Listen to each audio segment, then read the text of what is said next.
I decided to move the truss rod in further so the wheel will be embedded into the end rather than sticking out.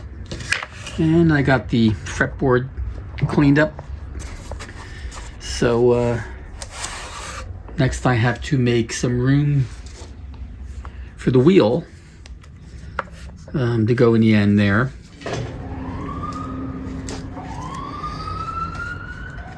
I'll wait for the sirens. So I decided, instead of having the wheel sticking out at the end of the neck like that, to put it into the neck more. So I lengthened the route a little bit there.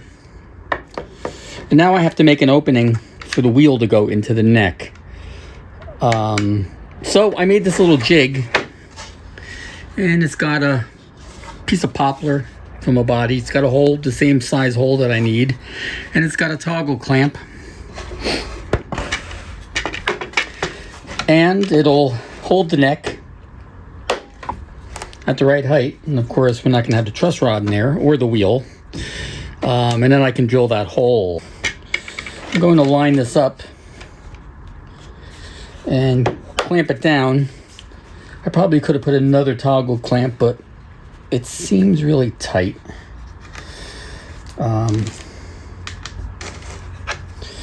Take the truss rod out.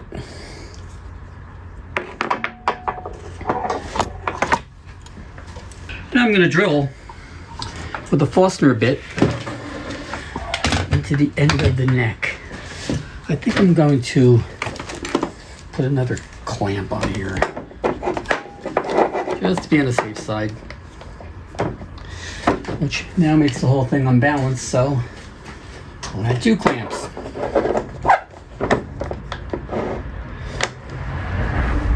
See if I could do this with the camera in a way.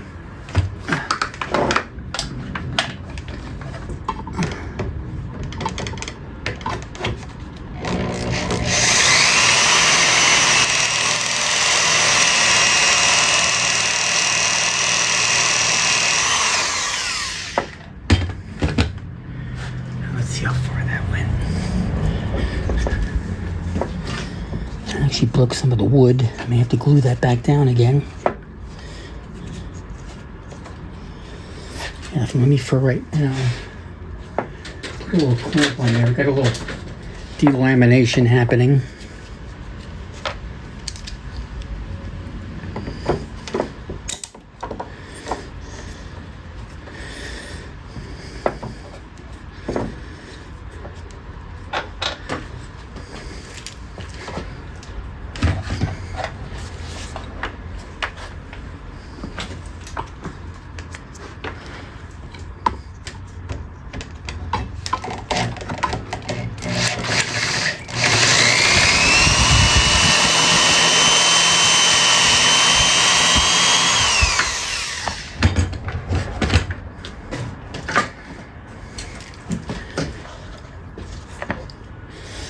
Well, let's see what we have. This is something I'm trying for the first time, so does it work? Well, it should work. And I guess drilling to end grain is not a lot of fun. So, yeah, it'll work. Just have to keep at it. I have to line that back up again. This is a kind of a quick and dirty jig I just threw together. Going forward, it might need to be mounted a little bit better.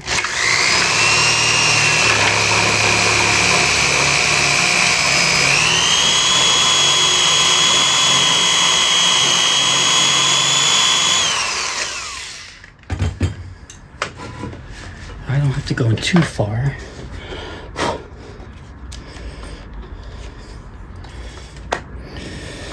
Yeah, it's going really slow.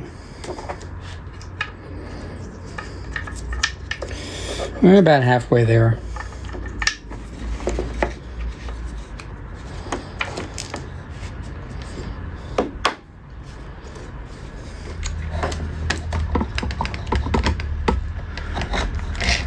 Yes, the camera's in the way, but that's okay.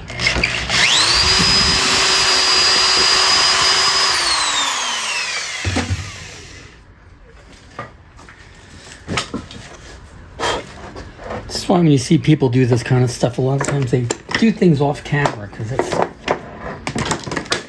dropping everything. It's kind of a pain in the ass.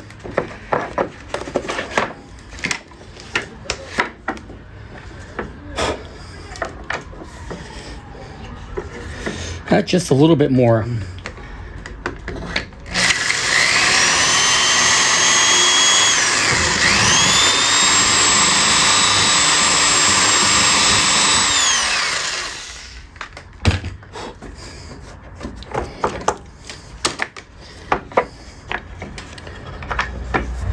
That's perfect. We are back. And what I have to do now is make a slot in the in the fretboard for the adjustment wheel. And I have the fretboard marked off. That line is the end of the neck. Where the end of the tape is actually. Right. Yeah, so where the tape is the end of the neck. And then I came in 1/4 of an inch because that's about how thick that is, and I'm actually going to use 1/4 of an inch router bit. And I found the center of the fretboard there.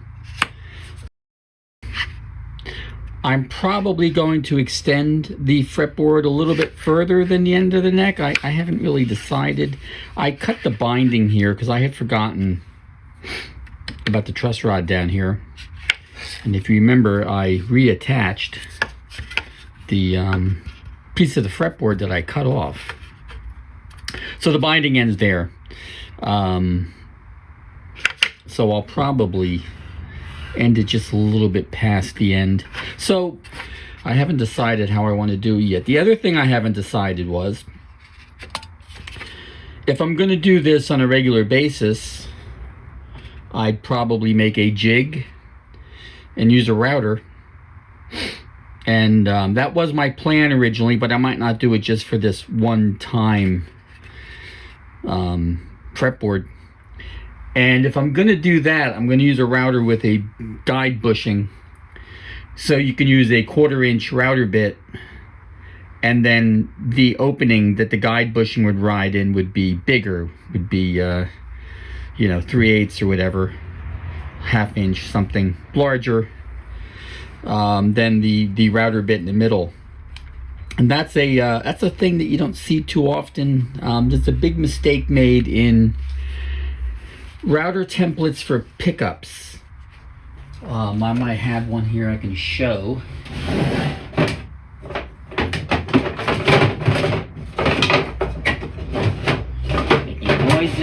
Making noises, looking for a router template. Let's take this router template for instance. This is for a Bartolini pickup. I picked this up somewhere, I don't remember. It's MDF, and it's a 1-to-1 copy of the Bartolini pickup. And the problem is a lot of times that your pattern bit is larger than that little corner, which I can probably also demonstrate here. If I grab a pattern bit. Where's a good one to use as an example here? And we'll grab this one. Whoops. So here's a probably a 1/2 inch diameter pattern bit, and this would not fit. If you look at the bearing, this would not fit in the corner. You see it leaves a little bit of a gap. So you have to have a router bit that size, and that looks like it's probably 1/8 of an inch diameter of the radius. And you don't really find router bits, pattern bits, that size with a bearing. You can find them with the bearing on the other end. I have a few of those. If I look for them. Here's a rather small pattern bit. And yeah, that bearing is also too big for that corner. And you couldn't use this anyway because it's on the wrong side. And they do make, I think StewMac sells them, they make very, very small micro diameter bits. And then of course what a lot of people will do, some people will drill 4 holes, the proper size, and then connect them and all this nonsense. And the proper way of doing it is with guide bushings on a router. Let me show that here. So as an example, here I have a router with a router base that's made for a guide bushing. Guide bushing goes on like that. It's secured by a nut on the bottom, and the bushing is centered with the chuck. So in this case, you would use a smaller diameter router bit. I know I have a 1/4 inch bit here somewhere. So in this case, we would use a 1/4 inch bit, which, if I open the chuck, can I open the chuck?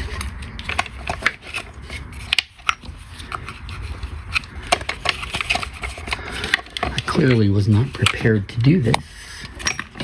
Okay, so the way this would work is we have this particular guide bushing, which I think this is 3/8. I grabbed one at random, to be honest with you. 5/8. So we have a 5/8 guide bushing, and then we have our 1/8 router bit. That does not want to go in for some reason. I don't know why. Kind of weird. Okay, there we go. So here we have a 5/8 guide bushing and a 1/4 inch router bit. You can see there's an offset. So you would make your pattern larger by that offset amount than you actually need. And this way we would follow the pattern. We'd get into these sharp little corners with the 1/4 inch bit, and we don't have to worry about, having a pattern bit with a bearing that small, because you're not going to find one like that. So this is really the best way of doing all kinds of things like pickups. You see P-base pickup templates are you can't possibly get into that corner with a regular router bit, and StewMac says to drill 4 holes, and that's kind of silly. I don't know why they would even say that when this is a totally normal thing to do. And you can get the guide bushing sets come in you have all different sizes here in both inch and metric. I have a metric set as well, for sometimes that I might ever need that. So that's one possibility for doing the slot in the fretboard. And moving forward, that would absolutely be the way I would do it. I bought more toggle clamps to use, and I'll probably use like a piece of acrylic as the template, and that would slide in there and it would bolt down. And so maybe I'll do that now. But that's the next step here in this neck, and then figure out how I'm going to finish off the end of the fretboard. Off camera, I did the following. Normally I would do this like in Adobe Illustrator and print it out, but it was simple. I did the following calculations. So the wheel is 11/16 in diameter, which is just a hair under 3/4 of an inch. And we're using a 5/8 router bushing, and we're using a 1/4 inch bit. So there's a 3/16 of an inch offset. So figuring that out, we need to make a slot that's 5/8 of an inch in diameter, an inch and a 1/16 long. And if you bring that in 3/16 on either side, you get the size of, and a 1/4 of an inch, you get the size of the wheel right there. So I went ahead and I cut a piece of acrylic. It's It's a shitty piece of acrylic, but it doesn't really matter. It's been laying around the shop for a while. It's got lots of glue and gouges.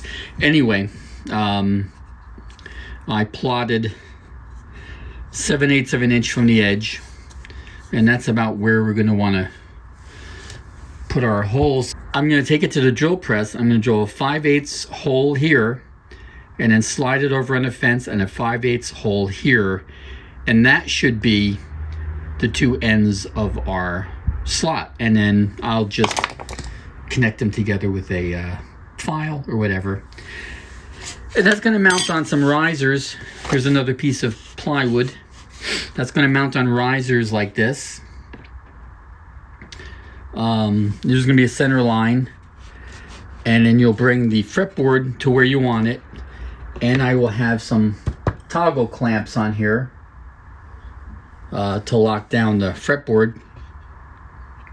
And of course we need enough room so you're not in the way of the router here, so the toggle clamps will be back here somewhere, and we'll be able to route our little slot in the end of the fretboard for the truss rod adjustment wheel. Now over to the drill press. What I'm doing here is I can't raise the table up anymore on my drill press. It's just too difficult to get it to go up and down. So I need to raise the workpiece up a little. I also need to use the fence, and so I'm going to put the workpiece on this scrap of poplar, which, as you can see, has been drilled many times for different things. It's one of those pieces of scrap wood that you get in the workshop. And I'm going to, I need to offset it from the edge of where the fence is to, I can't peel this off, to the drill bit center. So what I did was, I still can't peel this off. Come on, tape. Okay, there we go. So what I did was, I have a couple of gauge blocks here that I have flush with the edge of the wood, which should bring it to about the right distance. And I'm gonna double stick tape this down. Not the normal way of doing things, but kind of the way I'm gonna have to work around this. So this is my 1959 Delta Rockwell drill press. It has a number of issues. And one of the issues it has is it's extremely difficult to move the table up and down. It's not the correct table for the drill press. It's actually a much bigger table, and it's really heavy, and this drill press does not have the, you know, some of them have the crank and the gear and all that, and this doesn't have any of that. So it's not going to do that. So I'm probably going to be replacing this drill press. I had put a new motor on it. I'll probably be replacing this for a newer, like, benchtop model, which I can put on my little, I have a little stand here. My little cheap benchtop drill press sits on at the moment, and this big one's gonna go bye-bye. So I'm gonna drill 2 5/8 holes where I have the centers marked.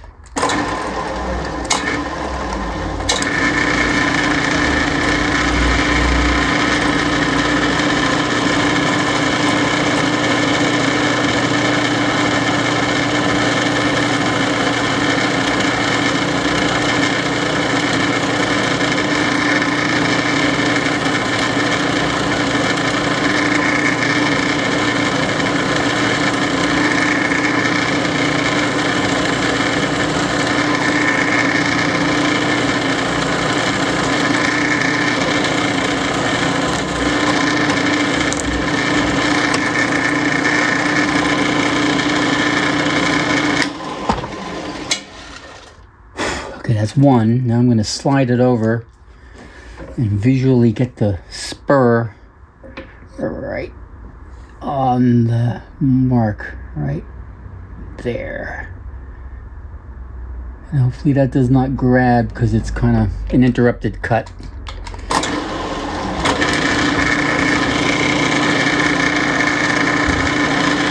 My arm's in the way.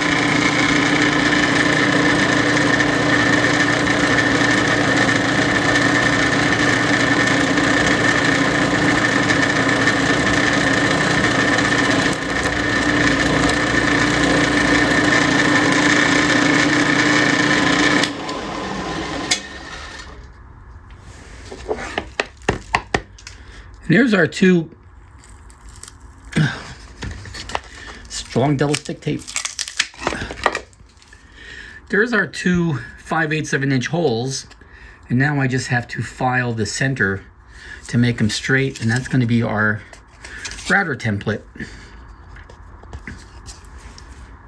So a little fiddling with a file, and now we fit our guide bushing, and it will move that much. And there will be a 1/4 inch bit in there, so it will make a 1/4 inch wide slot that long. And that's going to be on the end of our fretboard slotting jig, like right down here, to cut that opening.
The next day.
So here's our completed jig.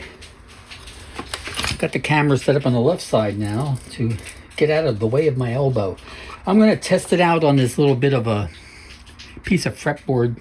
It's a piece of Pal Ferro with something laminated on the bottom, and I don't remember what that is. So since I don't have a full fretboard to clamp down and all that, I'm going to use some double stick tape is what I'm going to do. But that should work. We have our, you can see it, the 1/4 inch bit with the 5/16 bushing, and it's going to make a 1/4 inch hole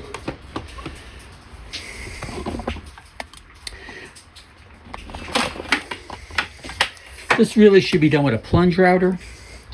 I don't have a plunge router set up with a guide bushing at the moment. In the near future, I'm picking up a smaller plunge router. Would be good for things like this. And let's try this out.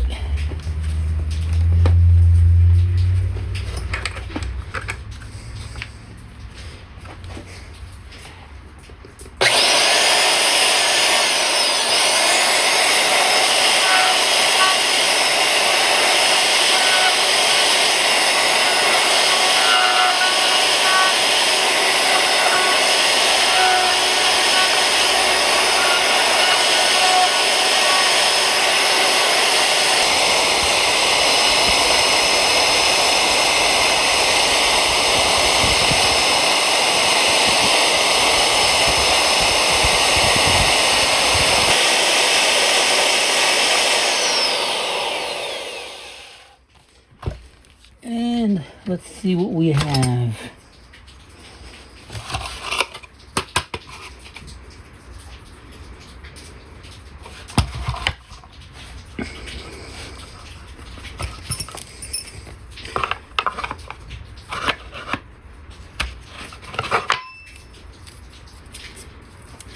Here's our finished product. It's a little lumpy. I don't know if this moved. No, I see it's making the same pattern in the wood, which is kind of odd because I don't see that in the template. I mean, there's a little bump right there, but not in the spot it is. But